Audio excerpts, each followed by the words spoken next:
Hello, magandang hapon mga paps. Ako po ay nagpapasalamat na naman sa mga random DMs po ninyo. It's again, it's a happy thought na you see me as a first-hand experience kind of person basing sa XR natin or sa motor natin for that matter. Yep, was it the other day, yesterday? Ang dami kasing message request hindi ko nga kilala pero I'll try to reply as much as possible to them. So, may isa which I would remember. Boss, nagpakabit ako ng LED. Nalobat ako tapos yung LED ko kukurap-kurap like kung pag-i-rev niya parang automatic blinking siya. Pag hindi naman nakaandar yung motor, steady lang yung light. Tinanong ko sa kanya, battery drive mo na ba? Direct current na ba siya? Sabi niya hindi. Well, based lang ito sa experience ko rin kasi ginawa ko yan dati. Nag-MDL killer ako dati, H4 kasi H4 yung headlight natin. And yun nga, pag hindi nakandar yung motor, pinailaw ko. Oh, ganda. Pero pag andar, pag rev ko, gabi, gaganon-ganon. Ba't ba nagbiblink ito? So, tanong ko ulit sa mekaniko ko. Tapos, dami niyang explanation kasi electronics expert din yun sa TESDA. Sabi niya, ang dami niyang mga calculations doon. In-explain niya. Nagmekos-mekos na sa utak ko. Simple lang yung utak natin. So, ganito lang. Pag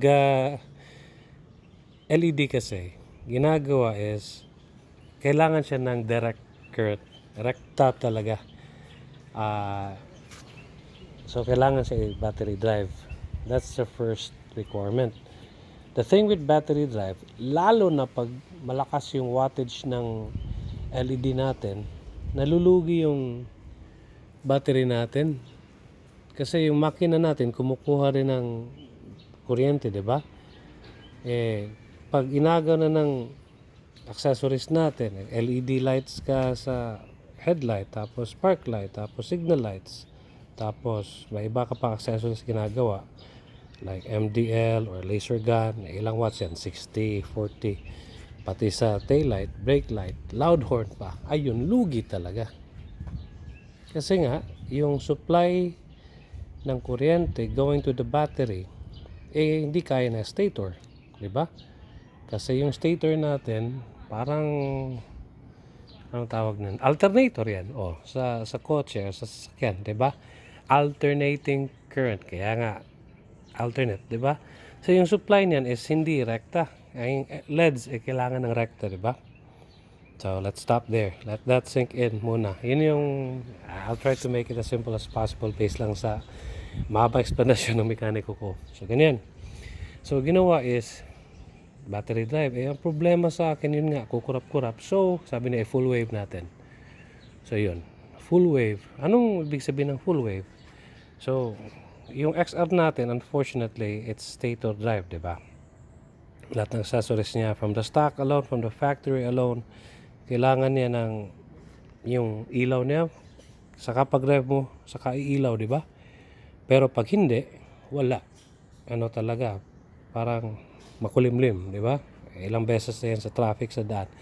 Pag napagkamalan pa nga akong nag-racing doon sa saan ba yun? Sa may Minglanilla, sa may SRP. Kasi traffic light, tapos nag-rev ako para makita ko yung daan kasi may mga potholes doon sa SRP. Yung isa, ewan ko anong nakain. Akala na nakig-racing ako. Kargado yung Raider niya. Ayun, harurot agad. Ano ba nakain nun? Akala na kipag-racing ako kasi nag-rev ako. But in the first place, hindi naman ito pang racing to XR natin. Anyway, so yun. So as a result, na-sidetrack ulit tayo. Ang dami kasing kwento. So, next yan is, full wave. So, ginawa sa stator, yan hindi ko talaga ma-explain kasi manual mechanical yung process . So may ginawa siya stator, yung wire ginawa niyang hindi ko ma-explain paano. Basta may minekos-mekos siya doon sa wire, tapos nag-add ng mga capacitors. So naging full wave. So hindi na siya alternating current, full wave na siya. So a stator alone, even in its stockest form na alternating siya, it produces about 120 volts. Lakas nun. So pag naka full wave ka, anong next step? So first is battery drive.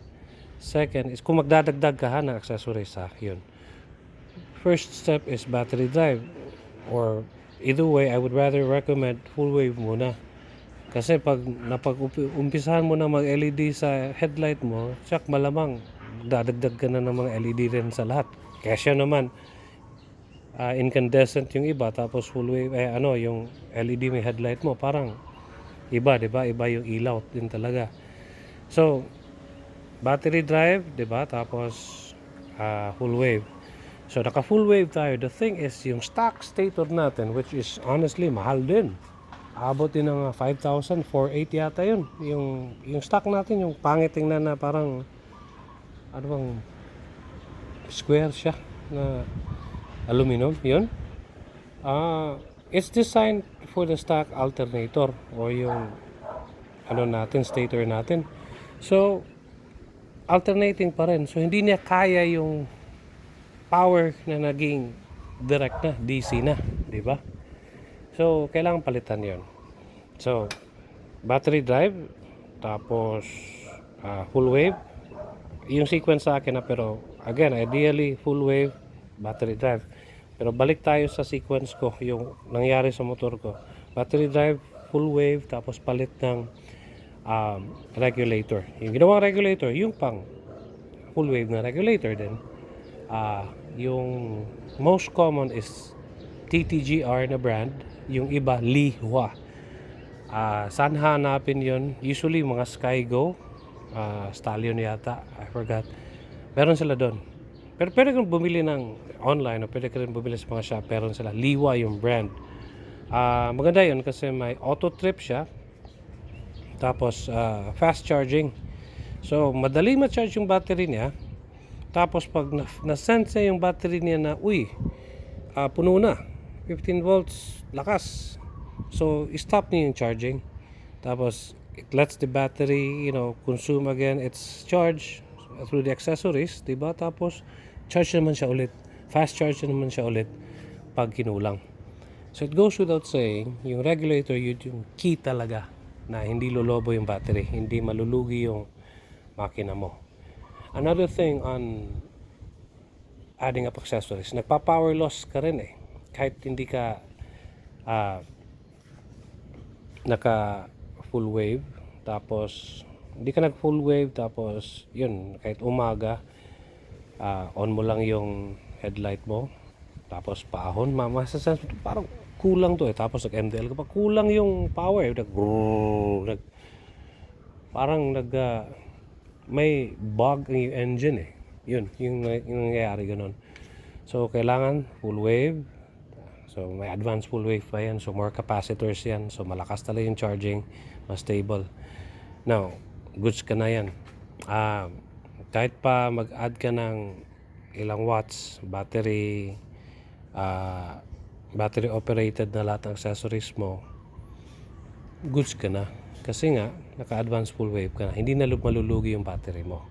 Yun. Tapos wala kang power loss, kahit on pa yan lahat paggabi, tapos ahon ka, walang ramdam na power loss, 'di ba? So ano pa ba? Ewan ko ba, nakamekos-mekos yung explanation ko. I was triggered kasi kanina, I was walking my dog, yung Rottweiler ko, mga 48 kilos. Gumaan na siya ngayon dati 50 yan dati. Yung mga contractor na mga construction worker doon, nakarinig ko talaga, sabi, uy, lamian na ihaw kay dako kay lawas. Sa Tagalog pa sarap daw patayin para kainin.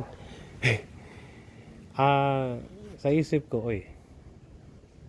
iba yung taong to sa isip ko rin, subukan mo lang. Ako, iyak ako pag ginawa sa aso ko yun, pero I'll make sure din na iyakan ka rin. Yun, na-trigger lang talaga ako nun. Yung roots ko, yung sa lolo na side ko, nag-English pa napagkabalan pa akong, sabi, I like your dog, pag ganun pa. Pagkamalan pa akong foreigner. Hindi niya ramdam na itsura ko Ilocano Igorot. Yung roots ko Ilocano Igorot, tapos insect. Lumaki akong Mindanao doon. Tapos nanay ko na side, lola ko na side is Bolano. Lanao din na area, lumaki. Tapos yung tawag nito, yung nanay ko mga lumad din sa Mindanao, may halong tausog din. So ewan ko saan nakuha yung foreigner yung itsura ko. Pero klaseng pag-isip nun. Dati kumakain kami ng aso yun nga, Ilocano, tapos Igorot, Luzon area, kumakain sila ng aso. But ngayon hindi na kami kumakain ng aso. At siguro kakain kayo ng aso, dun kayo sa aso nyo. O hindi aso ng may aso. Kaya pag sinasabing, uy, sarap ihawin yan sa patay niyan para kasi malaki daw. Subukan mo. Well, good news.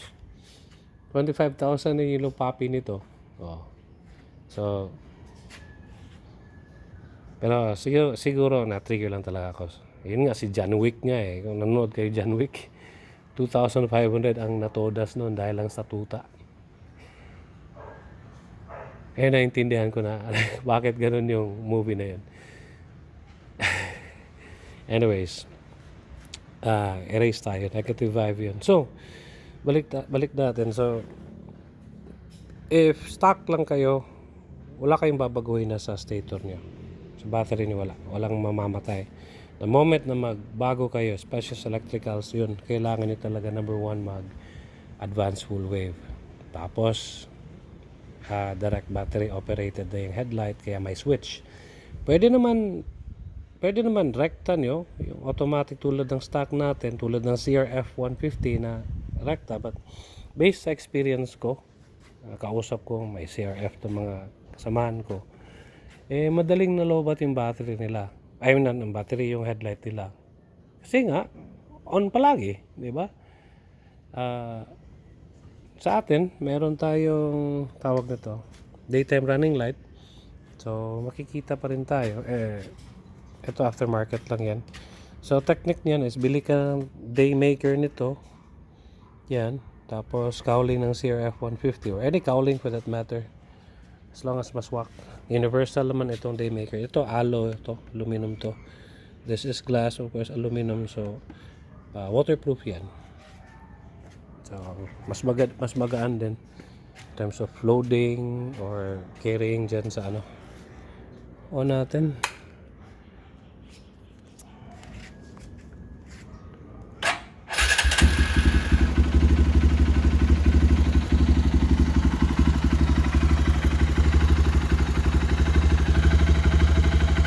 Malamig.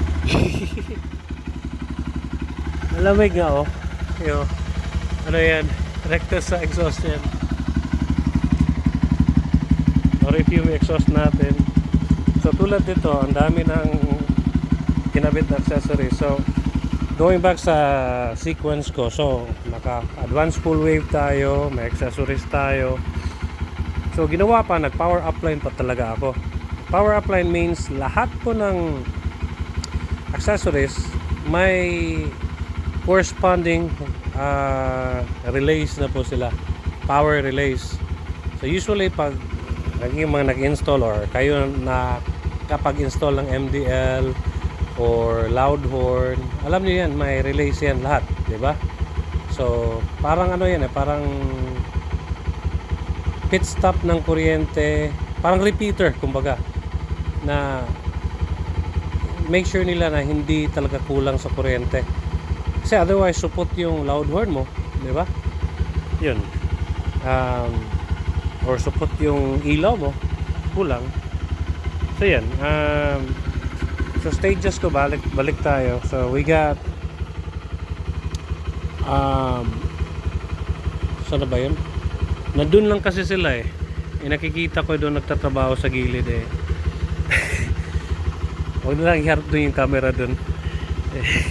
So balik tayo. So pag magplano ka accessories, una sa lahat, advanced full wave, battery operated.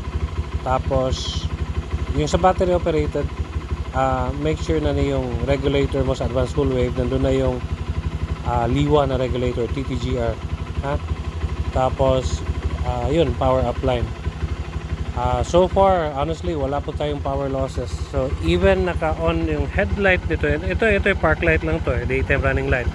Ito naka-hazard, LED na rin to, stock to, pero as you can see pinalitan ko yan. Tapos ito, this is still below the handlebar, okay? Use this only wisely, okay? Pag on mo yan sabay, make sure sa bukid lang, hindi sa city. Sa city, bawal naman talaga maganito eh. Diba?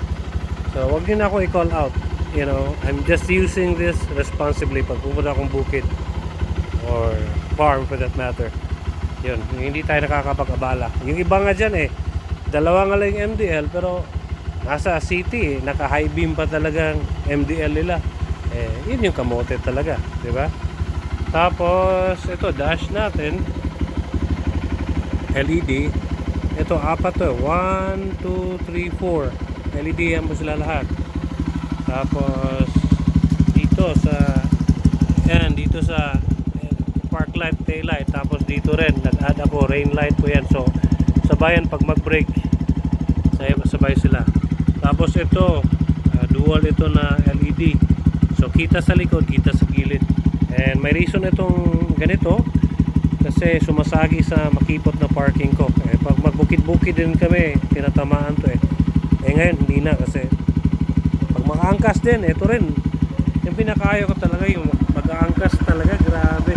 Ito inaapakan, kaya ginagawan ko na lang ng sticker para parang hazard. So yan. Anyways, so yun, so kahit anong electricals na gagawin mo, hindi na malulugi kasi nga dito pala nilalagay yung loud horn sa gilid. May bracket yan dyan, diba? Sa gilid. Ang kabilaan yan. Yan. And tapos yung stock, as you can see, nandyan. Ano lang yan. Yung MDL pwede rin dito. Yan. Pwede rin bili ka ng bracket dito. Yan.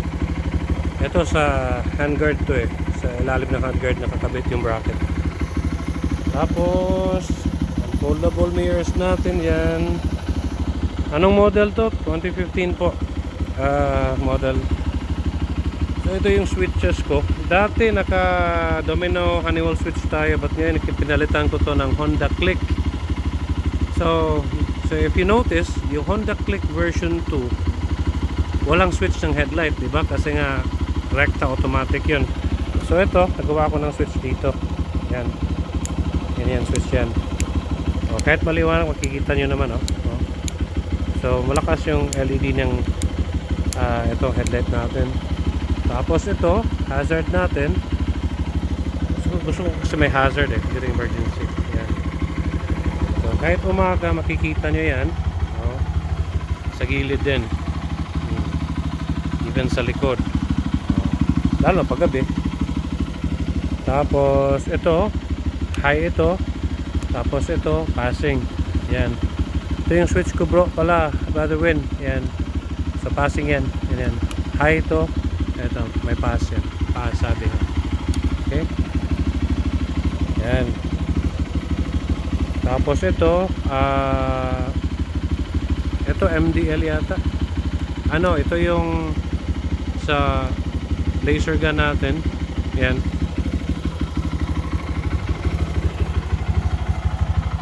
Yan, laser gun. So ang tira niyan is pa-spread. Okay? Tapos yung MDL natin, yan.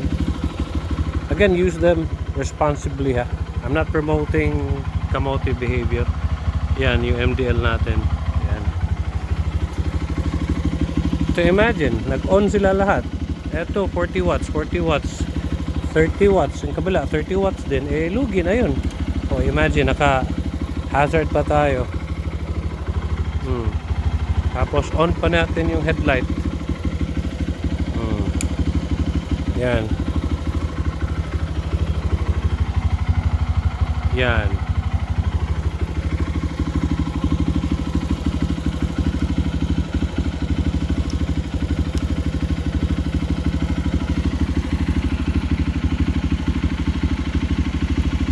Ito, kakaulan natin ha.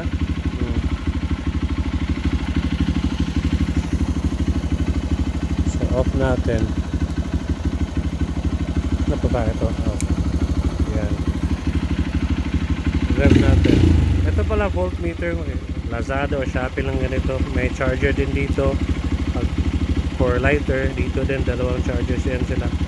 So as you can see, 4.9 yung amperes niya. Tapos, agad eh, kita nyo? 4.9 constant yan, pero pag akit mo yan, nirep ko na. Yan. That's 14.1. May load yan ha, sa likod. Yung taillight, brake lights, dash lights, lahat. 14.3. Lalo na pag tatakbo ka talaga na, lalakas talaga yan. Kasi nga, sa power ng stator natin. So imagine 14.1 naka-load na yan, di ba? Volts, kumbaga. So, I guess yun lang po. Ito pala, loud horn pa. Yan o.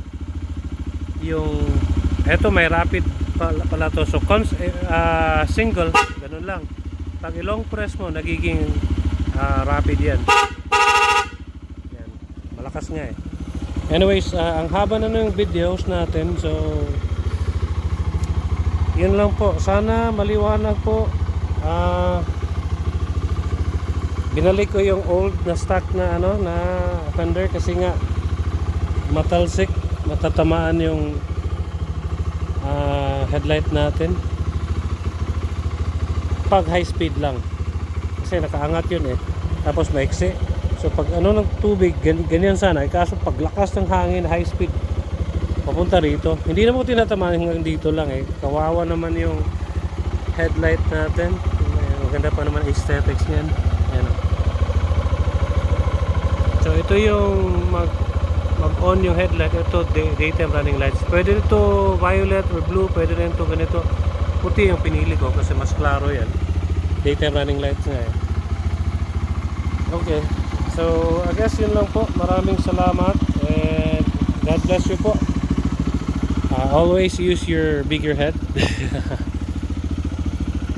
Ito, foldable mirrors pala to. So, alam niyo na bakit ganun pag sumasagi. Yan.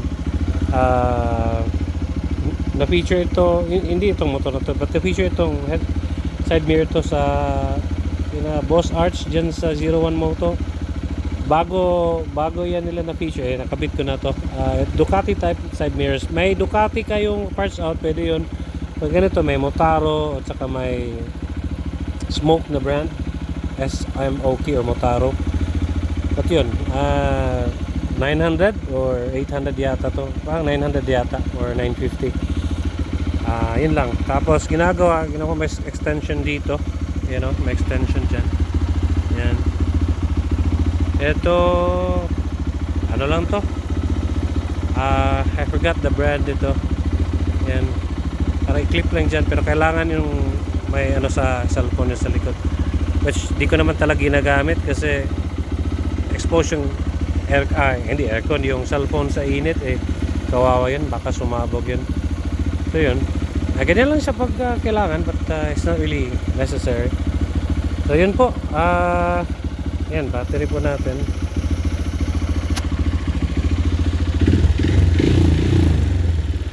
Sound check pala oh. Yan oh.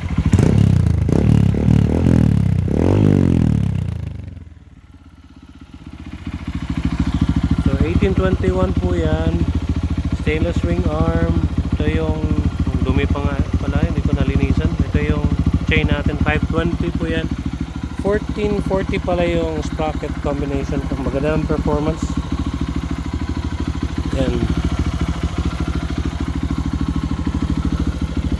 Okay, maraming salamat po. And God bless you po. Ride safe.